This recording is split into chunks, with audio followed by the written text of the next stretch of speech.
Rintam, le génie du mal, commençait à en avoir marre. Son fidèle serviteur, un gobelin nommé Gron, était idiot et avait commencé à devenir un fétichiste des modes d'emploi.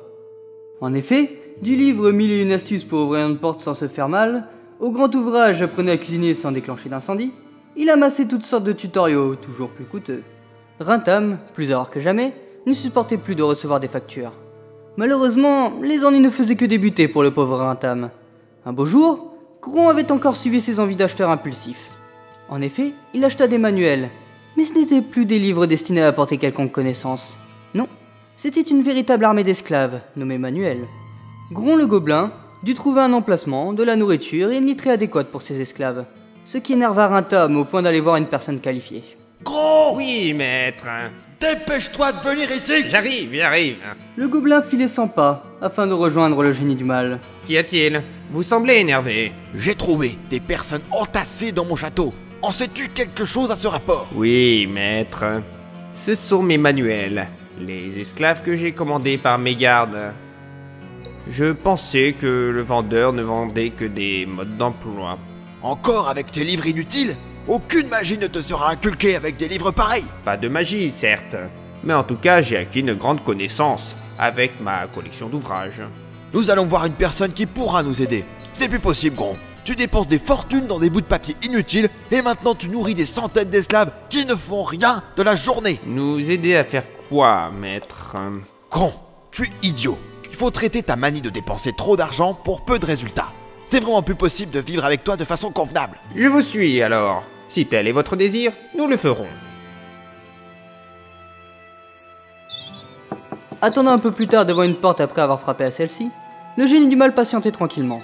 Gron semblait impatient de traiter son impulsivité notoire lorsqu'il s'agissait d'acheter des manuels. La porte s'ouvra dans un grincement macabre. Vous arrivez dans une antre sacrée. Veuillez me suivre, mais surtout ne touchez à rien. Une malédiction pourrait s'abattre sur vous. Gron, ne touche rien. Même cette pile de manuscrits ayant l'air rudement intéressante. Oui, Gron, même cette pile. Les livres sont sûrement ensorcelés. D'un pas peu amène, le génie et son serviteur pénétrèrent dans l'antre du fameux thérapeute mental. Une autre porte en bois apparut à leurs yeux. Le vieux sage l'ouvra puis s'exclama. Allez, entrez et trouvez un équilibre dans votre duo. Merci. Un homme de verre vêtu était installé sur une chaise, devant un canapé. La porte se referma puis l'homme leur fit signe de s'asseoir. Bien. Que puis-je pour vous, messieurs? Mon serviteur Gron, ici présent, dépense des fortunes pour des livres inutiles. La raison qui nous amène ici est que j'aimerais que vous traitiez la façon dont Gron dépense son argent et gère l'espace du donjon. Dernièrement, il a fait aménager des dizaines d'esclaves dans plusieurs pièces de mon château, c'est inadmissible. Je dois leur payer le pain, l'eau, la litière et Gron n'en a aucune utilité. Je suis un stratège, moi, monsieur.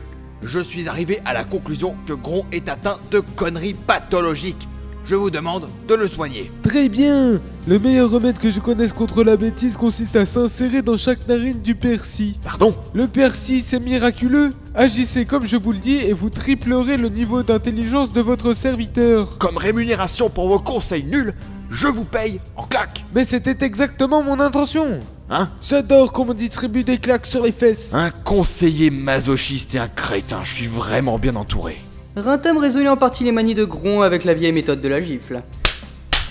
Tandis que le thérapeute se fit payer à coups d'éclairs magiques mortels.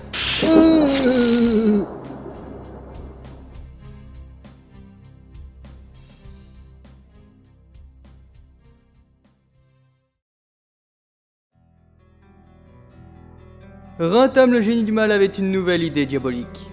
Il voulait faire appel au plus grand stratège pour l'aider dans ses plans machiavéliques. Il convoqua alors pour le seconder dans sa quête Gron le gobelin qui lui servait d'assistant. Gron, si tu viens pas sur le champ, je te découpe en rondelles. Physiquement, Rintam était un homme de grande taille qui mesurait 1m90. Il aimait porter des tenues violettes et se déplaçait souvent muni d'un grand bâton jaune qui amplifiait ses pouvoirs. Le génie portait une barbe noire et une moustache, ainsi que de longs cheveux attachés en queue de cheval. Rintam n'appréciait pas d'avouer son âge, il aimait faire croire qu'il avait seulement 25 ans. Mais ses subordonnés devinaient que le génie vivait depuis au moins 35 années. Oui, maître. Il était assisté par Gron, un gobelin adulte qui s'avère un être à la peau verte d'une hauteur d'1m20, aux longues oreilles pointues. Il avait un goût prononcé pour les vestes rouges et les pantalons à rayures jaunes et rouges. Le gobelin, mis à part quelques détails physiques, ressemblait à un enfant humain. Encore vêtu de ce pantalon moche? Mais combien de fois t'ai-je dit de jeter cet horrible bout de tissu tape à l'œil? Si Rintam pouvait être brillant, Gron était loin d'avoir inventé l'eau chaude. La distraction du gobelin et sa manie de comprendre de travers les consignes en faisaient un subordonné pas toujours fiable. C'est que, maître, si vous voulez que je porte de nouveaux vêtements, il faudrait m'en donner. Non, pas le mot interdit. Peut-être qu'une augmentation... Tu emploies des stratagèmes fourbes pour me pousser à bout, dis donc. Oui, mais pour avoir d'autres habits, il faudrait réviser mon salaire vers le haut. Mais pourquoi même toi tu ne comprends pas l'immense honneur qu'il y a à travailler gratuitement pour moi? Pourquoi mes sbires ne se contentent pas de ma reconnaissance? C'est que le monde n'est pas encore prêt à reconnaître votre magnificence, sublime, particulièrement éclatante. Bon, pour cette fois je te pardonne. Heureusement, Gron savait flatter. Il était le roi du compliment. Or, le génie était un amateur prononcé d'éloges. Il pouvait pardonner beaucoup quand on le glorifiait avec des mots. D'ailleurs, il suffisait parfois de flatter avec adresse Rintam pour qu'il accepte une offre désavantageuse, voire des escroqueries caractérisées. Ainsi, le génie avait signé un jour un contrat qui lui imposait de vendre son donjon pour quelques sous. Heureusement, Rintam eut le réflexe de consulter sa liste des escrocs. Un document qui contenait les portraits de filous célèbres. Il réalisa alors qu'il était en train de se faire entourlouper. L'escroc eut une triste fin, il finit brûlé par un sort. Même si le génie avait quelques faiblesses, il n'empêchait qu'il pouvait se montrer très intelligent. Je comprends après réflexion que les masses demandent encore un salaire, y compris quand je fais des efforts en matière de bon goût. C'est vrai que je fais beaucoup fouetter, mais mes outils de torture sont très jolis et comportent des superbes gravures. Le génie habitait un grand donjon. L'ensemble comportait une tour centrale, de 4 étages, qui servait de lieu d'expérimentation magique et de quartier personnel pour ses subordonnés les plus proches. Et le reste des serviteurs vivaient dans des maisons de pierre ou de bois en mauvais état, qui se trouvaient près de la tour. Heureusement pour le génie, il disposait de hautes murailles composées de pierres enchantées, assez hautes pour le protéger lui et ses subalternes. Gron le tête en l'air, le bêta était loin d'être le seul subordonné du donjon avec des problèmes intellectuels. Mais le génie gardait espoir. Il espérait bientôt accomplir un enchantement important pour ses projets de conquête, depuis la salle des rituels majeurs. Gron, j'ai une excellente nouvelle à t'annoncer. J'ai décidé de m'attribuer les services des plus grands stratèges de l'histoire pour hâter ma conquête du monde. Si mon plan réussit, je deviendrai d'ici un an un monarque incontesté. Vous avez vraiment besoin d'aide? Vous êtes pourtant tellement intelligent que, grâce à vous, désormais, je sais compter au-delà de 5. J'ai besoin d'être correctement secondé. Même un génie ne peut se débrouiller tout seul. Dois-je aller chercher votre grimoire de magie noire? Oui, dépêche-toi de me l'apporter immédiatement, sinon je t'interdirai de me flatter pendant 1 heure. Oh, maître, vous êtes si terrible. S'il m'est interdit de chanter vos louanges, je serai vraiment dans l'embarras. Je sais, pour les gens sincères qui me connaissent, être privé de la possibilité de vanter mes mérites, c'est le sommet de la torture. Rintam, le génie du mal, avait essuyé de nombreux déboires, mais il demeurait optimiste. Toutefois, la confiance du génie s'avérait souvent très excessive. Rintam s'imaginait qu'il lui suffirait d'avoir les services d'un bon stratège, pour que ses rêves de conquête du monde deviennent réalité. Disposer d'un tacticien chevronné en stratégie militaire constituait un plus indéniable, mais cela ne faisait pas tout. Cela n'empêchait pas le génie d'estimer qu'une fois qu'il aura un stratège à ses côtés, il pourrait bâtir en 1 année un royaume où son autorité serait absolue, et qu'en 10 ans maximum, le monde de Gerboisia lui appartiendrait. Malgré son grand intellect, Rintam avait tendance à croire que tout se déroulerait facilement, une fois qu'il mettrait la main sur un bon second. Problème, rien n'était plus hasardeux que la guerre, y compris quand on avait des circonstances très favorables. De plus, pour l'instant, le génie ne s'avérait pas dans une situation très brillante. Ses 10 derniers assauts contre le village de Lofen débouchaient malheureusement sur 10 échecs. Gron surnommait son maître le grand, le magnifique, le brillant parmi les brillants. Toutefois, dans la région où vivait Rintam, on l'appelait le tyran inoffensif, le clown pathétique ou le roi des ratés. Gron, pendant sa quête du grimoire de Rintam, rencontra un orque au détour d'un couloir. Il réfléchit à une stratégie pour passer sans payer et sans dommage. Il eut soudain une idée. Il mentira en faisant croire qu'il n'était pas réel. Tiens, c'est Gron le Nabo. Comme je suis de bonne humeur aujourd'hui, je te laisse passer sans te taper. Si tu me donnes tout ton argent, évidemment. Je ne suis pas Gron, je suis une illusion, un mirage, une hallucination. Mais cela ne change pas ta gênante situation, monsieur. Une illusion, un mirage, une hallucination. Pour passer, il faut verser des sous. Je ne suis pas réel. Tu t'adresses à une personne imaginaire. Que tu sois imaginaire ou non, il faut payer. Je n'accorde pas de privilèges aux imaginaires. Si je te révèle le secret de la fortune de Maître Rintam, tu veux bien cesser de réclamer de l'argent à Gron? C'est entendu. Notre maître a plein de richesses, car il vend de la poussière. Génial, on trouve de la poussière partout dans ce donjon. Je vais bientôt pouvoir acheter plein de choses. D'ailleurs, je pense à une chose. Le feu puissant transforme en poussière de cendre la viande. Donc, si je me crame les pieds, je serai riche. Haha, je suis génial.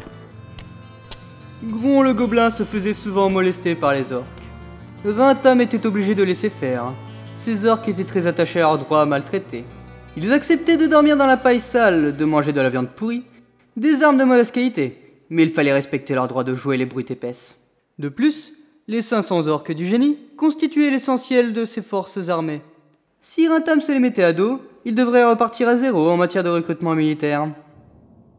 Il existait des orques intelligents et rusés, mais la plupart étaient d'une bêtise affligeante. Rintam aurait aimé avoir autre chose qu'une armée composée essentiellement d'orques, mais il s'avérait que personne d'autre ne voulait travailler pour lui. Gron n'était pas conscient que son astuce liée à la poussière aurait de lourdes conséquences sur le comportement de la majorité des habitants du donjon. Le gobelin se dépêcha de prendre un livre dans la bibliothèque de Rintam. Puis quand le génie vit son labin revenir dans un délai court, il ne put s'empêcher de ressentir de l'angoisse. Ah, te voilà, Gron. Tu as été rapide. Cela m'inquiète. Pourquoi, maître? Chaque fois que tu te dépêches, la probabilité que tu fasses une gaffe augmente considérablement. Je vous assure que j'ai bien fait attention. Tenez, voici votre grimoire. Pour conserver de beaux vêtements noirs, il faut... Oh, Gron, le livre que tu m'as donné parle des habits noirs. C'est le seul livre de la bibliothèque qui a rapport avec le noir. En tout cas, à la lettre N. Voilà ce que tu vas faire, Gron. Tu vas retourner à la bibliothèque et trouver mon livre de magie noire en fouillant dans l'étagère où sont classés les livres par M. Gron s'en alla et revint avec un nouveau livre. Voici le livre que vous avez demandé, maître. Voyons cela. Ce livre est très utile pour amuser les enfants. Il aide à l'exécution de tours de cartes et à faire surgir un lapin d'un chapeau. Ouais, Gron, c'est bien un ouvrage sur la magie que tu m'as rapporté, oui. Mais ce n'est pas le livre que je t'ai demandé sur la magie noire. Il faut donc que je retourne à la bibliothèque? Bravo, belle déduction. Tu reconnaîtras mon livre de magie noire au fait qu'il est très épais. Une fois de plus, Gron se déplaça et amena un autre bouquin. Cette fois, j'ai suivi vos instructions comme il le fallait, maître. Voici l'ouvrage le plus épais de votre bibliothèque. C'est mon dictionnaire encyclopédique que tu m'as rapporté, Gron, et non un livre de magie noire. Pour que tu ne te trompes pas, sache qu'il y a sur mon grimoire de magie noire une gravure avec un homme peu vêtu. Compris, maître. Mais avant cela, je voudrais, s'il vous plaît, aller aux cuisines manger un peu. Mes allers-retours m'ont donné faim. Il n'y a nul besoin de sortir de cette pièce pour trouver de quoi se restaurer. Pardonnez-moi, maître. Cependant, je ne trouve rien de comestible ici. Il y a des feuilles de papier. C'est très bon et nourrissant, tu devrais goûter. Très bien, maître. Le papier, c'est dégueulasse. Allez, il faut finir ce que tu as commencé, et c'était pas bien de gaspiller la nourriture. Le problème est que je ne supporte pas le papier. Je dois être allergique. Ma gorge gonfle déjà. Regardez. Oh, Je risque d'être mal en point si j'en consomme plus. je vais t'apprendre un grand secret, Gron. Le papier ne se mange pas tout seul, il faut le mouiller. Vous avez justement un pichet rempli d'eau. Je vais voir quel goût a le papier humide. Gron, toujours autant stupide, s'exécuta une fois de plus sur les conseils de son maître. Ce n'est pas fameux. Je t'invite à saupoudrer le papier avec du sel, tu verras ainsi, c'est exquis. Je vais changer un peu l'eau de mon verre en sel. Alors le transformus, que cette eau devienne du sel de qualité. L'eau dans le verre de Rintam se changea instantanément en sel. Gron en prit un peu, le parsema sur le papier, puis plaça celui-ci une troisième fois dans son orifice buccal. Décidément, je crois pas que le papier soit bon pour moi.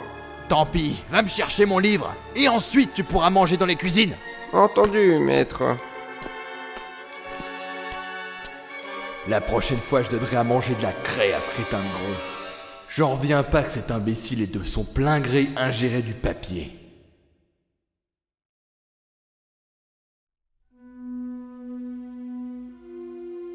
Gron, après quelques minutes de marche, donna un livre à son maître. Super Gron, cette fois tu m'as rapporté mon livre d'histoire érotique.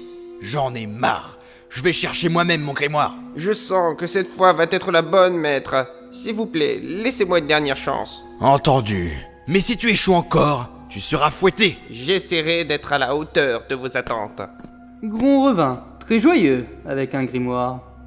Il en profita pour fêter l'événement, en prenant une pipe bourrée d'herbes, faisant voir des couleurs qui n'existaient normalement pas. Génial, il ne t'a fallu que 5 tentatives pour trouver mon grimoire. Tu fais de sacrés progrès. Tu as réalisé un bel exploit. D'ici 1 ou 2 millions d'années, tu pourras peut-être du premier coup me rendre correctement service. Merci de vos compliments, maître. Le concept d'ironie, cela te dit quelque chose, Gron? L'ironie, je crois que c'est un fromage. Autrement, j'ai une question à poser. Je sens que cela va être débile, mais dis toujours. Vous êtes un mage, mais je pense qu'il y a plus puissant que vous, notamment le gruyère à trous. Pardon? Vous n'avez que le titre de mage, tandis que le gruyère a le titre de fromage. C'est une distinction plus glorieuse comparée à vous. Surtout que vous m'avez appris que plus une personne a un titre long, plus elle a de prestige. Ratam se demandait s'il devait pleurer ou bourrer de coups de poing son assistant. Finalement, comme il était de très bonne humeur et habitué à se coltiner subordonnés débiles, il opta pour garder son calme et réfléchir sur un moyen de calmer les délires de son serviteur près de lui.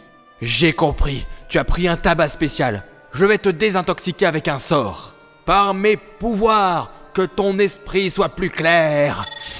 Merci, maître. Je me sens mieux. Bon, je vais partir tout de suite en quête du stratège que je désire. Qui a l'honneur d'avoir été choisi comme stratège par vous? Jules César, le conquérant romain. Grâce à lui, je vais asservir des millions de personnes, organiser des ravages monstrueux, décimer les rangs de mes ennemis et écouler mon stock de pulls roses. Pourquoi vous ne brûlez pas tout simplement les pulls roses en votre possession? Pour ne pas vexer une personne chère à mon cœur. Et qui est le fameux César? J'ai beau être calé en histoire, ce nom m'est inconnu. C'est normal, César ne vit pas dans ce monde. Il habite un endroit qui s'appelle la Terre. Bon, il est temps de partir. Bourre et ratatam! Que ce sort me guide à destination!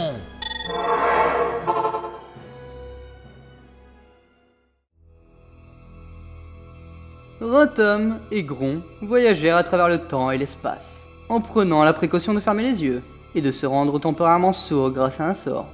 Le voyage d'un monde à l'autre par l'intermédiaire d'un enchantement magique était particulièrement dangereux. On pouvait admirer des merveilles, mais aussi de terribles horreurs qui vous retournaient l'esprit.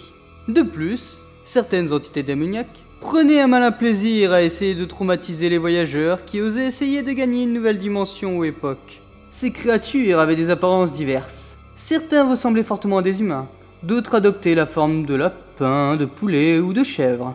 Les démons n'avaient pas seulement des griffes, des crocs et des cornes comme armes naturelles. Ils comptaient aussi sur une voix qu'ils pouvaient rendre soit enchanteresse, soit terriblement stridente. Ils s'en servaient pour piéger les inconscients, puis les amener à souffrir.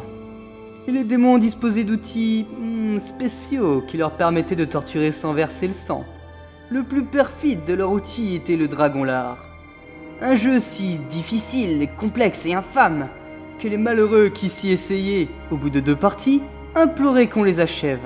L'inventeur du jeu était le sadique joueur du greu. Mais nous sommes dans un cimetière. Que voulez-vous faire? Je veux déterrer des os pour pouvoir jongler avec. Ce n'était pas la peine de voyager dans le temps et l'espace pour avoir des os. Il suffisait d'aller à la cuisine du donjon. Je me moque de toi, crétin! Je suis à la recherche du corps de César. Le problème, d'après le livre que voici, est que les Romains riches pratiquaient l'incinération. César n'est probablement plus qu'un tas de cendres. Même pour un nécromancien très puissant, c'est extrêmement difficile de ressusciter quelqu'un dont le corps n'est pas relativement intact. Bon, on retourne au donjon. Maître, vous êtes sûr que vous avez besoin de Jules César? Je peux très bien le remplacer. J'ai fait de sacrés progrès en tactique militaire. Maintenant, je sais dire retraite en 20 langues différentes.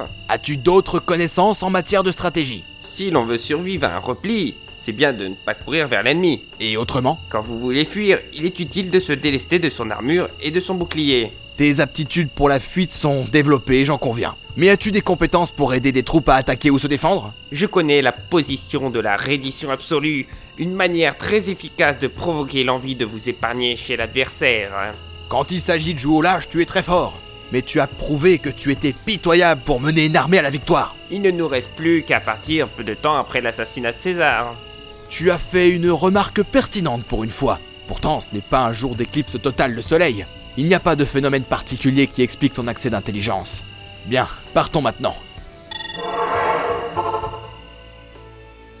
Rintam le génie du mal et Gron le gobelin entamèrent un périple spatio-temporel. Ce fut Rintam qui fit l'essentiel du travail. Il s'empara du corps mort de César, le dignitaire, au milieu d'une foule surprise. Le génie créa une véritable panique, bien qu'il agit avec rapidité. Après un court moment de peur, la foule poussa des vivas et massacra les assassins de César. Ainsi, Rintam avait modifié l'histoire de l'Empire romain. Vous avez agi avec une grande célérité, maître. À peine avez-vous débarqué dans l'époque romaine que vous vous êtes emparé du corps de César en moins de 5 secondes. Il était impératif d'être rapide, sinon mon plan aurait échoué. Maintenant, amène le corps de César dans la salle des rituels. Je vais le ressusciter. Maître, j'aurais besoin d'aide. César pèse beaucoup plus lourd que moi et je suis pas un gobelin très costaud. Dans ce cas, fais-toi aider par un orc. En attendant, je vais me restaurer. Mon périple dans le temps et l'espace m'a donné soif et faim. Rintam descendit l'escalier et rencontra un orc. Je suis riche, riche. Toute cette poussière va faire ma fortune. De quoi parles-tu? Je connais le secret de votre richesse, maître. Il s'agit de la poussière. Quand mon contrat avec vous sera fini, je prendrai mon indépendance et j'aurai mon propre donjon. La poussière que l'on trouve sur les meubles ou le sol, bref, la saleté, n'a jamais rendu riche qui que ce soit. Inutile de faire l'ignorant. Votre secret a été révélé. Mais bien sûr, à ta place, j'irai voir un guérisseur pour qu'il s'occupe de ta tête. 20 minutes plus tard, Rintam regagna son laboratoire de magie. Vous avez fait vite, maître. Vous devez avoir pris un repas rapide. J'avais faim, mais d'un autre côté, je suis impatient d'avoir Jules César à mes côtés. Il faudrait peut-être attacher César pour éviter un désagrément. Il n'y a nul besoin de corde. Dans le pire des cas, je jetterai un enchantement de paralysie sur César. Que le trépassé revienne à la vie.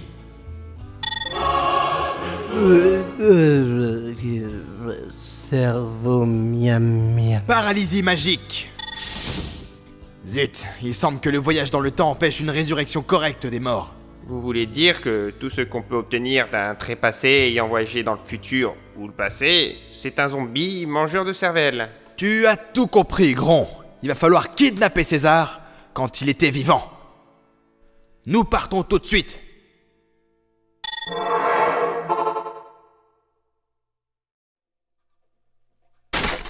Mais que... César fut assommé. Ensuite, Rintam le génie du mal revint dans son donjon avec Gron et le dignitaire romain. Cette fois, Rintam ne fit pas d'apparition saisissante devant une foule nombreuse. En effet, le génie choisit d'attraper le dignitaire, alors que celui-ci était relativement peu entouré. Au moment de l'enlèvement, il n'avait que quelques serviteurs qui veillaient sur lui. Les domestiques finirent par donner l'alerte au bout de quelques heures. La deuxième capture auquel s'était livré Rintam annula les bouleversements suscités par le premier enlèvement de César. Rintam était préoccupé par l'état du dignitaire. Comme il manquait de muscles, il recourut à un sort de magie pour assommer César. Problème, il y était allé plutôt fort. Résultat, le dignitaire s'avérait dans un sale état. Si le génie n'intervenait pas rapidement, César pouvait mourir à cause du sang qu'il perdait. Il est urgent de stabiliser l'état de César. Je vais le soigner avec la magie. Soins surnaturels. Le sortilège guérit toutes les blessures de César et le réveilla. Il fit garder la porte de la pièce par un orc. Comment avez-vous osé lever la main sur moi, magicien? Je vous préviens, s'en prendre à moi vous coûtera très cher. J'ai une proposition alléchante à te faire. Je te propose de m'aider à régner sur un monde. Je refuse d'être le subordonné de qui que ce soit. C'est très dommage. Tu passes à côté d'une occasion en or. Tout ce qui me manque pour garantir mes victoires, c'est un bon stratège militaire qui me secondera. Et de quelle force militaire disposez-vous? J'ai plusieurs centaines de soldats. C'est tout. Même si j'acceptais de vous aider, il vous faudrait des décennies pour que vous deveniez roi d'un petit royaume. Alors ma réponse est définitivement non. Je te laisse une dernière chance. Serre-moi ou meurs. Vous feriez mieux d'abandonner vos projets et de vous consacrer à une activité qui correspond à vos capacités. Comme par exemple le maniement du balai. Quoique j'ai l'impression de vous surestimer. Que veux-tu dire? Que pour apprendre à balayer correctement, Il vous faudra sans doute de nombreuses années d'entraînement intensif. Tes insultes te rapprochent de la mort. Je comprends que tu te sentes vexé et aussi en danger. Si tu balayais, tu prendrais le risque d'abîmer ton cerveau. Que dis-je? Ta poussière cérébrale dans le cas où elle sortirait de ta tête. Maître Rintam, je peux vous ouvrir le crâne? J'ai très envie de collecter votre poussière. Cette intervention provoqua un moment de flottement, un vif saisissement chez le génie et César. L'orque paraissait prendre pour une bénédiction silencieuse, à la surprise de Rintam. Alors il se rapprocha, tout en dégainant sa lourde épée, rouillée, avec l'intention de s'en servir sur le crâne de son maître. Le génie était tenté de vaporiser l'orque avec un sort, mais il avait peut-être juste affaire à un malentendu débile. Crétin, je t'interdis formellement de chercher à m'ouvrir la tête. Bien, maître. Après que l'orque ait regagné son poste, Rintam se mit à réfléchir. Il hésitait sur la punition à adopter pour celui qui refusa son offre de recrutement. Il doutait que son interlocuteur ne lui obéisse, à moins d'être brisé par des tortures. Mais il estimait que des supplices seraient contre-productifs, dans le sens qu'ils diminueraient la valeur intellectuelle du stratège. Rintam ne pouvait quand même pas pardonner les injures du stratège. Il nuirait à sa réputation en permettant qu'une personne enlevée dans son donjon puisse balancer les insultes et s'en tirer. Il chercha alors quelques conseils auprès de Gron, mais les suggestions ne furent pas très constructives, vu que le gobelin proposait des mesures loufoques, comme donner un peu de papier toilette, triple épaisseur, extra super ultra moelleux à César, puis le châtier, en lui fournissant ensuite avec du double épaisseur seulement extra moelleux.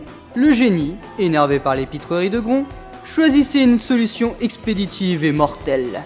Éclair, transpercez mon ennemi. Je meurs. Oh non, je n'ai pas pu convertir César à la cause du papier toilette triple épaisseur. Bon, je n'ai plus qu'à chercher un autre stratège.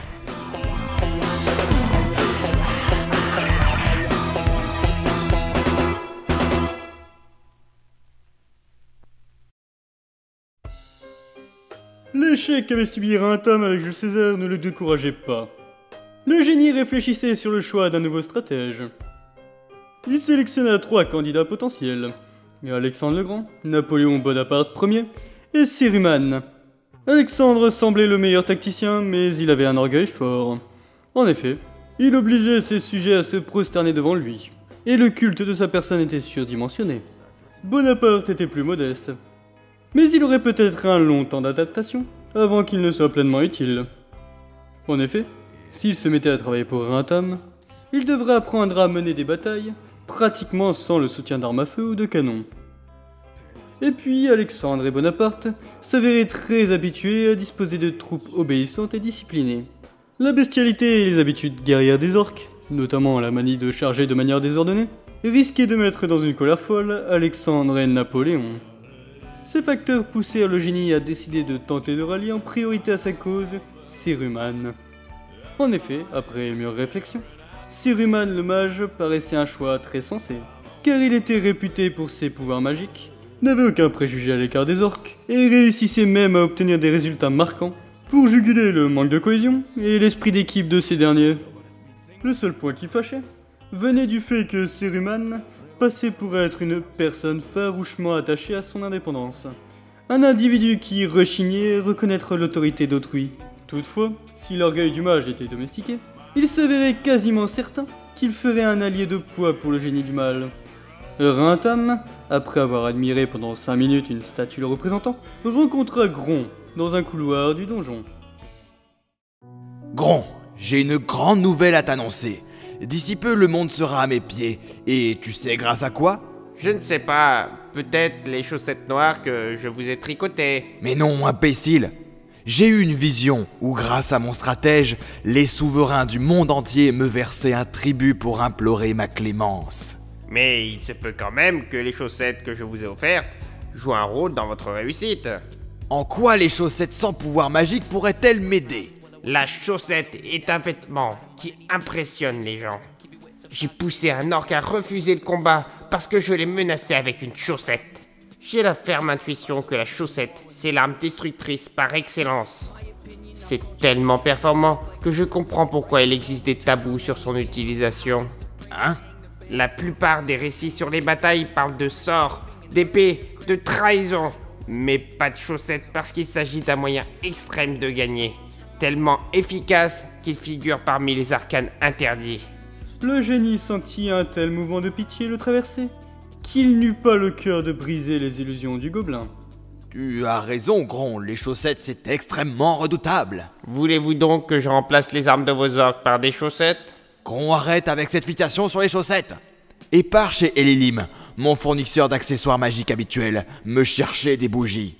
J'en ai besoin pour mon prochain rituel. Gron chevaucha un poney, puis s'arrêta en ville devant une boutique de magie. Et Lilim, le propriétaire de la boutique, pouvait obtenir très facilement des composants pour potions magiques ou rituels surnaturels, grâce à ses nombreux contacts. Par contre, il était très rare que le propriétaire consente une ristourne. Il fallait qu'il soit d'excellente humeur pour qu'il accepte de faire un léger rabais. Son objectif ultime était d'entrer dans l'histoire, en devenant le mage le plus réputé des royaumes elfes de son époque. Dès qu'il avait un moment de libre, Elilim se consacrait à l'apprentissage de nouveaux sorts, ou à renforcer le niveau des enchantements qu'il connaissait. Le propriétaire était doué, bien qu'il ait appris pratiquement tous ses sorts tout seul. Son niveau s'avérait excellent en magie. Bonjour, Gron, que puis-je pour vous? Monsieur Elilim, il me faudrait 100 bougies noires, s'il vous plaît. Attention, Gron, près de ma boutique, il y a un monstre gras avec des yeux rouges remplis de haine. Oh non, je suis perdu, pitié, aidez-moi. La créature terrible qui vous menace est un pigeon. Ne refaites plus jamais cela, sinon vous aurez à subir des représailles. Que m'infligerez-vous si je vous refais une farce? Je ne vous souhaiterai plus un bon et joyeux anniversaire. Vous devrez vous contenter de la formule « Bon anniversaire » désormais. Allez, pour me faire pardonner, je vous fais une réduction d'1%. Vous n'aurez à payer que 99 pièces d'argent. Gron le gobelin rentra au donjon tout en tenant un raisonnement particulier. Il se faisait souvent traiter de pigeon par les orques des alentours. Et Lily m'avait dit que les pigeons étaient des créatures terribles. Il ne mentait pas forcément. Il disait peut-être la stricte vérité. Il incitait peut-être son client à entreprendre une quête héroïque.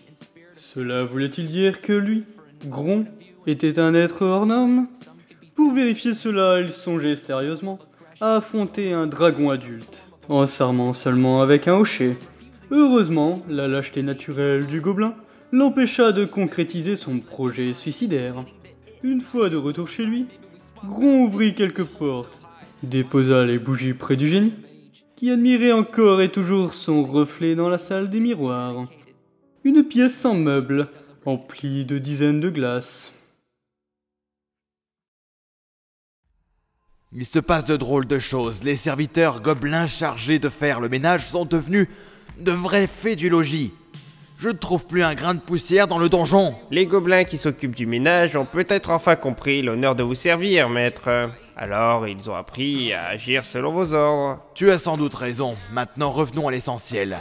As-tu les 100 bougies que je t'ai demandées? Oui, maître, les voici. Je pense à une chose que je ne t'ai jamais demandé.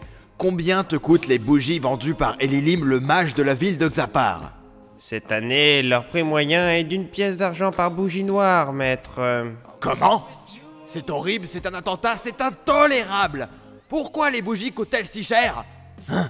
Il doit prendre énormément de marge sur celle-ci. L'hiver dernier a été terriblement froid. Énormément d'abeilles ont péri, donc la cire des ruches se vend plus cher. Ce n'est pas une excuse suffisante pour ta manie de dépenser de l'argent, tu iras te faire fouetter. À moins que tu aies un argument qui puisse te sauver. S'il vous plaît, maître, si vous m'évitez le fouet, je vous chanterai une douce berceuse le soir pour vous aider à tomber dans les bras de Morphée. Tu as mérité 5 coups de fouet supplémentaires. Par ton arrogance, tu subiras. Dans la salle des rituels majeurs, le lendemain matin, Gron vit que son maître Rintom était radieux. Une grande angoisse traversa Gron le gobelin. Il espérait que son maître n'ait pas mis la main sur le butin de sa cachette secrète. Pourtant, à voir l'air béat du génie, le doute n'était pas permis. Rintom avait fait main basse sur le trésor du gobelin. Gron avait envie de pleurer, de trépigner, de dire des mots très grossiers. Il s'était saigné financièrement. L'amertume du bêta se voyait sur son teint, qui devenait de plus en plus vert foncé, à mesure qu'enflait son désappointement et son exaspération. Le génie allait revendre l'objet qu'avait acheté le gobelin. Gron avait envie de hurler, tellement l'injustice qu'il subissait lui semblait criante. Puis, le bêta supposa qu'il y avait peut-être un moyen d'éviter une déconvenue, en altérant par la sorcellerie la mémoire de son maître. Problème, Gron n'était pas doué pour se concentrer, et les sorts d'oubli s'avéraient délicats. Si le gobelin se trompait, il risquait de provoquer un immense gâchis pour rien du tout. Il voulait être certain qu'il ne mettrait pas en péril l'esprit du génie pour une broutille. Mais que se passe-t-il, maître? J'ai fait une très bonne affaire. J'ai obtenu contre les 100 bougies noires que tu as achetées, 200 bougies noires et 3 pièces de bronze. Vous n'avez tout de même pas commercé avec le mage du village de Lofen. Si, pourquoi? Le magicien de Lofen est un escroc notoire. Je crois qu'il a changé vu qu'il a dit que j'étais très intelligent. Pas plus tard que la semaine dernière, il a essayé de me vendre une baguette maudite qui transformait en chien celui qui l'utilisait, pour la somme de 1000 pièces d'or. Le passé, c'est le passé. Je fais confiance au mage de Lofen car il a reconnu mon immense beauté. Avant-hier, le magicien essayait de me refiler des parchemins sans pouvoir magique pour la somme de 10 000 pièces d'or. Quelqu'un qui m'appelle votre magnificence n'oserait pas m'arnaquer. Le mage me respecte profondément, même s'il emploie des méthodes particulières. Par exemple, me tirer la langue par derrière, tout en faisant des doigts d'honneur avec les deux mains. J'ai du mal à comprendre. Le mage m'a expliqué que, pour les gens ordinaires, tirer la langue et faire un doigt d'honneur est un signe de dérision. Mais heureusement, il m'affirma que pour une personne comme moi, c'est un hommage. Rintam sembla assez bête d'avoir une relation de confiance envers le mage de Lofen. Mais d'un autre côté, il était vraiment très vulnérable à la flatterie. Son orgueil pathologique le rendait très facile à manipuler, si l'on savait employer les bons leviers de flagornerie. Bon, assez discuté. Il est temps d'aller dans le monde de Ceruman.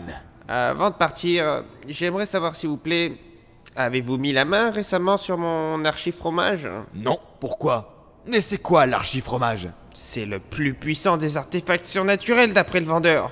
Encore plus fort qu'un archimage. On en a déjà parlé, gros, le fromage n'est pas plus fort que moi. Oui, mais l'archi-fromage et le fromage, ce ne sont pas les mêmes choses. Ma meule de 10 kilos de gruyère est imbattable. Et qu'est-ce qu'elle a de si spécial? Le vendeur m'a tout bien expliqué. Il arrive parfois que de sombres entités surpuissantes hantent des souris. Or, les souris peuvent être attirées avec du fromage. Il ne reste plus qu'à réunir le bon matériel et enfin, je pourrai contraindre un être surpuissant à travailler pour vous. Je sais que je dois compter sur la chance, mais j'y arriverai avec mon archi-fromage aux senteurs irrésistibles. J'ai franchi une première étape cruciale. Tu es désespérant. Je t'interdis de mener des expériences magiques avec du fromage. Mais Il suffit. Mon ordre est formel. Suis-moi, je vais bientôt partir en quête de mon stratège. Allez, que les frontières entre les mondes disparaissent et que j'aille sur les terres dominées par le puissant Ceruman. Le voyage entre les mondes de Rintam et Gron faillit mal tourner. En effet, tous deux voulurent quitter la protection offerte par leur bulle de voyage pour se jeter sur de puissantes tentations. Le génie voulut se rouler sur un tas d'or, plus haut qu'une montagne, tandis que le gobelin vit quelque chose qui hantait ses rêves les plus fous, qui provoquait chez lui un comportement proche de l'hystérie, qui le remplissait d'une joie indescriptible quand il arrivait à s'en procurer un peu. Il s'agissait du mythique shampoing Sior. Gron le bêta avait apporté de main des dizaines de litres de Sior. Donc de quoi avoir des cheveux très beaux pendant des années. Les autres gobelins se moquaient fréquemment de son hygiène, mais cela n'empêchait pas le bêta de considérer comme vital d'avoir un corps régulièrement lavé et des cheveux entretenus. Heureusement pour Rintam et Gron, les démons qui essayaient de les pousser dans un piège mortel se disputèrent. Résultat, les effets de leur sort se dissipa, le génie et le gobelin virent que l'objet de leur convoitise s'avérait une illusion. Ils apparurent au milieu d'une plaine, avec surtout de l'herbe aux alentours. Maître, c'est bizarre. Il me semble que nous ne sommes pas dans le monde de Ceruman. Moi aussi. Aurais-je été déconcentré durant l'incantation magique de notre voyage? Si vous êtes perdu, je peux vous aider. Je suis Rintam, le génie du mal. Je suis accompagné de mon serviteur, Grand. Je recherche le dénommé Ceruman. Génie du mal, c'est un synonyme de méchant. En effet, on peut dire que je suis très méchant, homme masqué. Dans ce cas-là, pouvoir de la justice, transforme-moi! L'homme masqué fut enveloppé par une forte lumière, qui obligea Rintam à se couvrir les yeux. Puis, lorsque la lumière cessa, le génie vit que son interlocuteur avait radicalement changé de tenue. À la place de sa veste en lin et de son pantalon en cuir, il avait désormais un costume bleu en coton et un casque intégral en plastique. L'homme possédait un B brodé au niveau du torse et un dessin de balance cousu au niveau du ventre. L'homme amplifia son côté ridicule en exécutant une chorégraphie particulière. Il effectua pendant 60 secondes des mouvements d'une mystérieuse danse. Il se mit à marcher sur les mains, à faire des ronds avec les pieds. Enfin, quand il termina sa prestation spéciale, tout en se remettant debout, il forma un triangle avec ses mains jointes en les déposant au sommet de sa tête. Tada! Mais c'est quoi ce délire? Je suis Bauman Bleu, le défenseur du bien. Prépare-toi à mourir, vice suppôt du mal. Tu fais plutôt rigoler qu'impressionner. Si tu crois que je n'ai pas remarqué ta frayeur, tu te trompes gravement. Boule de feu majeure, brûle mon ennemi. Bauman, malgré son assurance, ne parvint pas à se protéger des flammes. Son corps fut victime d'une attaque de feu qui le transforma des pieds à la tête en véritable torche humaine. Il eut quand même le réflexe de se rouler par terre pour éteindre les flammes. Son costume demeurait relativement intact, mais la chaleur étouffante suffit à le martyriser. Bauman subit une telle douleur qu'il faillit s'évanouir sur le coup. Mais il eut le temps de prononcer une phrase avant de tomber inconscient. Ce n'est pas possible. Le bien triomphe toujours, normalement. Il n'y a plus qu'à retourner au donjon, maintenant que le bouffon bleu est mort. Bauman était dans un sale état. Suite à cet échec, le génie entreprit de retourner dans son donjon, de remettre à plus tard la quête de Ceruman. Maître Rintam, vous êtes plein de poussière. Laissez-moi vous essuyer. Tu es bien prévenant. Au fait, es-tu guéri? Je n'ai pas été malade ces derniers temps. Tu semblais faire une fixation sur la poussière, censée te faire devenir riche. Inutile de faire semblant. Une source proche de vous m'a informé de l'origine de votre richesse. Tu m'énerves. Disparais. Gron, après avoir frappé à la porte de la chambre de son maître, fut invité à y entrer le lendemain matin. Cet endroit, en plus d'un lit confortable, se caractérisait par un bureau et ses étagères remplies d'ingrédients en rapport avec des sorts de magie noire. Des crapauds, des serpents, des os d'humains, des champignons vénéneux, et surtout ses livres de poèmes lyriques, composés par Rintam afin de se rendre hommage à lui-même. Bonjour, maître. Avez-vous bien dormi? J'ai fait un horrible cauchemar. Dans celui-ci, je me comportais comme un bienfaiteur. J'ai hurlé de peur quand je me suis réveillé. Ne vous en faites pas. Vous êtes le pourri parmi les pourris. Même un dieu majeur ne pourrait vous contraindre à devenir gentil et bon. Il est temps de retenter de voyager dans le pays dominé par Ceruman. Rintam et Gron voyagèrent de monde en monde et retombèrent sur la même plaine qu'hier. Le revoilà, le bouffon. Il est résistant, ma parole. Haha, Rintam, ton heure a sonné. Tu vas déguster.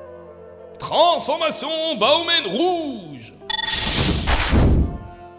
Encore une fois, la danse rituelle de Bauman fut exécutée. Hormis le fait que tu as changé la couleur de ton costume, qu'as-tu modifié chez toi? Rien. Mais je suis quand même sûr de l'emporter. Un costume rouge rend beaucoup plus fort que des habits bleus. Gron, c'est incroyable, j'ai trouvé encore plus débile que toi. Que mes éclairs magiques te transpercent. J'ai été encore une fois battu, mais la justice finira par triompher. Bon, cette fois le bouffon est bien trépassé. Il n'a plus qu'à rentrer et tenter un nouvel essai de voyage à travers les dimensions après le repas de midi. Maître, vous savez, un habit rouge, cela peut effectivement augmenter la puissance musculaire. La force physique augmente de 0,001% durant 10 minutes. Et pourquoi ne pas boire en plus 1 litre de vinaigre pur? Je ne suis pas certain que cela soit efficace. Par contre, boire 1 litre d'alcool pur pourrait augmenter très légèrement les effets positifs de mon rituel. Gron, ton rituel est totalement idiot. Il va juste te rendre malheureux et te mettre l'estomac dans un triste état. Je t'ordonne de l'abandonner définitivement. J'ai l'impression que vous êtes jaloux du fait que j'ai inventé une cérémonie magique originale. Pas du tout. Autrement, quel est le nom de ton rituel complètement bête? La magnifique cérémonie d'amplification de la masse musculaire qui permet de soulever beaucoup plus facilement des haltères. Ouais, c'est un peu long comme nom. En fait, ce n'est qu'un dixième du nom entier de mon rituel. Oublie ta cérémonie. Rentrons maintenant.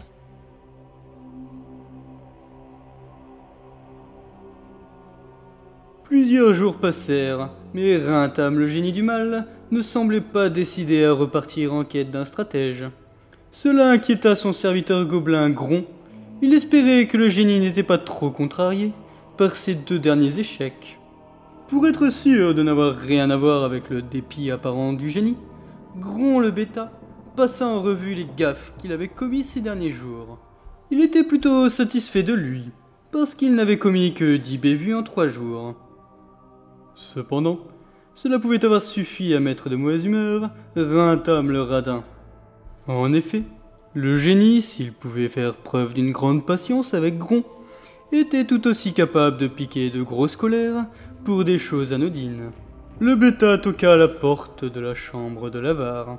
Comme le génie ne répondait pas aux sollicitations de Gron, cela inquiéta le gobelin, qui poussa l'audace jusqu'à entrer sans avoir été invité.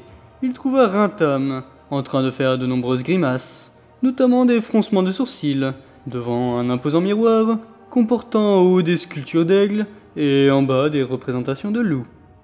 Maître, il est peut-être temps de partir en quête de Céruman. Ah Gron, tu es un imbécile qui m'a déconcentré durant un moment important. J'étais en train de travailler mon regard charismatique. Vous n'avez pas besoin d'entraînement pour pousser les gens à vous vénérer, maître. Tu as sûrement raison. Gron, partons pour la terre du Milidiou. Rintam et Gron revinrent dans la même plaine que durant leur précédent voyage, ce qui poussa le gobelin à imaginer un moyen d'augmenter les chances de réussite du rituel magique. Il ne trouva rien de probant de ce côté, mais il mit au point une combine pour pouvoir porter dans l'obscurité des charges plus lourdes. En mettant des bougies allumées dans ses oreilles, il pourrait avoir les 2 bras de libre pour manipuler des objets lourds tout en progressant dans le noir. Je crois que nous sommes arrivés sur un autre monde que celui que nous cherchions. Tiens, Rintam et son laquais, vous tombez bien. Je vais vous faire regretter d'être né. Tu as encore changé de costume. Ainsi maintenant tu crois que le blanc c'est plus fort que le rouge? Pas du tout, un costume blanc confère moins de force que des vêtements rouges. Toutefois, comme j'ai une armure, je suis plus fort qu'avant. Ton armure est magique? Non, mais d'après la loi des héros, un guerrier du bien en armure triomphe toujours contre les méchants. Qui t'a enseigné cette loi débile? Je ne sais plus, mais je t'accorde 1 minute pour faire tes prières. C'est trop gentil. Tu as résisté au feu et à l'électricité. Voyons si tu survis à la congélation. Que mon ennemi soit emprisonné dans un cercueil de glace. Le corps de Bauman se retrouva soudainement complètement glacé. Son casque empêchait de voir son visage, mais il adopta une expression d'horreur à cause du fait d'être emprisonné dans un bloc de plusieurs tonnes. Maître, il faudrait vous rendre à l'évidence, vos bougies magiques sont nulles. Il faudrait les remplacer par des articles de bonne qualité. Mais non, je traverse une mauvaise passe. Quittons ce monde sans intérêt. Gron le gobelin et son maître Rintam retournèrent dans leur monde d'origine et firent plusieurs essais pour essayer d'atteindre la terre du Mildiou, mais les tentatives furent toutes infructueuses. Gron le bêta commençait à être sérieusement inquiet. Malgré ses recommandations, Rintam le radin s'acharnait à vouloir utiliser les bougies magiques défectueuses. Le bêta craignait que lui et son maître ne finissent par subir un sort problématique, voire funeste, si Rintam persistait à recourir à des outils surnaturels de très mauvaise qualité. Pour l'instant, le bêta et le radin étaient entiers, mais la chance ne durait qu'un temps. En outre, les voyages magiques répétitifs et peu espacés entre les mondes constituaient un acte peu prudent. Cette manière de faire pouvait attirer l'attention de démons puissants. Or, les bougies surnaturelles de Rintam avaient plusieurs effets néfastes. Par exemple, elles affaiblissaient le pouvoir de protection de la bulle du voyage dimensionnel et rendaient plus vulnérables aux illusions et aux sorts des démons. Gron, par fidélité, voulait suivre son maître. Mais son instinct lui soufflait que si le génie continuait à jouer les audacieux, tous deux en paieraient le prix. L'avare commençait à se douter que quelque chose clochait. Il ne réussissait pas toujours correctement ses sorts, mais là, il était confronté à un nombre anormal d'échecs. Surtout que les circonstances étaient très favorables pour un sorcier spécialiste des arts sombres tel que Rintam. Il s'agissait d'une nuit de lune noire, un des moments les plus propices qui soit pour la réussite des sortilèges de magie noire. Maître, il n'est pas très prudent de tenter plus de 6 fois par jour un voyage dimensionnel. Seulement si on n'est pas un expert en voyage dimensionnel. La malchance semble de votre côté en ce moment. Pour éviter les mésaventures, je pense qu'il convient d'être prudent. Tu n'es pas prudent, gros, mais lâche. Vous devez quand même admettre que, pour l'instant, votre quête pour approcher Saruman est constituée d'échecs. Cette fois, je sens que c'est la bonne. Je vais être couronné de succès. Que les portes entre les mondes s'ouvrent. Rintam et Gron furent transférés dans un autre monde, et vinrent non pas dans la plaine habituelle, mais sur une colline, proche d'une vaste forêt de chênes. Tandis que Bauman, avec une nouvelle dose de stupidité, les observait par derrière. J'ai le pressentiment que Bauman va bientôt surgir. Aucune chance. Cette fois, je suis sûr d'être venu dans le bon monde. Rintam, tu es cuit cette fois. J'ai acquis des artefacts magiques qui vont faire venir à moi des monstres redoutables. Prépare-toi à mourir à cause de mes impôts surnaturels. Rintam eut l'envie de s'occuper de Bauman avec un sort offensif, avant que son adversaire ne se mette à appeler du renfort. Mais il était assez curieux de voir les créatures invoquées par son ennemi. Et puis même si ce dernier faisait venir quelque chose de dangereux, le génie avait suffisamment confiance en lui pour espérer triompher. Heureusement, Gron était là en cas de coup dur, prêt à dégainer son arme pour secourir son maître. Il démontrait souvent un caractère pitoyable quand il était seul, mais il s'avérait quand même un fidèle allié du génie. Il comptait bien prouver son utilité, mais au lieu d'exhiber une dague, il brandit une feuille de chêne. Il se rendit compte un peu plus tard qu'il n'avait emporté aucune arme. Mais il continuait à rester ridicule en agitant sa feuille, car après tout, son adversaire, avec de la chance, serait peut-être allergique au pollen de chêne. Rintam décida finalement par précaution de s'occuper de son ennemi, car il craignait un mauvais coup. L'air très confiant de Bauman s'annonçait de mauvais augure. Il rassembla donc ses forces mystiques et s'apprêta à ensevelir son ennemi sous terre, mais il y eut un raté. Terre, recouvre mon ennemi. Ce sort résulta en une matérialisation de bonnet. Toutefois, le génie avait la chance d'avoir un vêtement de couleur rose, avec des cœurs rouges assortis à ses différents caleçons. Bauman faillit rire devant cet échec, mais il maintint sa concentration et dirigea vers sa bouche un appôt qui signifierait bientôt d'après lui de prodigieux ennuis pour ses ennemis. Rintam restait vigilant. Peut-être que dans le monde où il se trouvait, il existait des créatures redoutables qui poussaient le cri coin-coin. Il pouvait y avoir des surprises désagréables à certains endroits. Le génie se préparait à affronter du lourd, mais il changea vite d'avis quand il remarqua que seuls des volatiles inoffensifs venaient près de Bauman. En quoi les canards sont dangereux? J'ai d'autres appôts, ne te réjouis pas trop vite. Je pense qu'il faut quand même négocier. Quoi? Gros, mais tu as peur de volatiles inoffensifs maintenant? Non, mais un appôt qui fait coin, c'est génial. Vous pourrez m'envoyer au coin en guise de punition, sans avoir besoin de vous déplacer pour vous faire comprendre. Hein? Je pense que c'est une trouvaille géniale qui mérite qu'on l'épargne. Grâce à lui, vous pourrez économiser votre énergie, moins marcher quand vous désirerez m'envoyer au coin. Tu m'énerves, Gron! Bowman eut soudain une vague d'inspiration. Il se renseigna sur Rintam, dont l'avarice était connue à l'échelle de plusieurs mondes. Donc le héros tenta une manœuvre psychologique. Pognon, monnaie, flouze, dinero, or, radis. Ha ha! Je jouis, je suis au paradis. Ouah, maître, votre érection est très impressionnante. Ainsi Rintam mourut, à cause d'un problème d'érection. Le sang dans son corps se concentra trop dans son pénis. Son cœur et son cerveau manquèrent de fluide vital au bout de 10 minutes. Gron essaya de sauver son maître. Mais il fut arrêté par un sort de paralysie de la part du radin, qui voulait jouir en paix.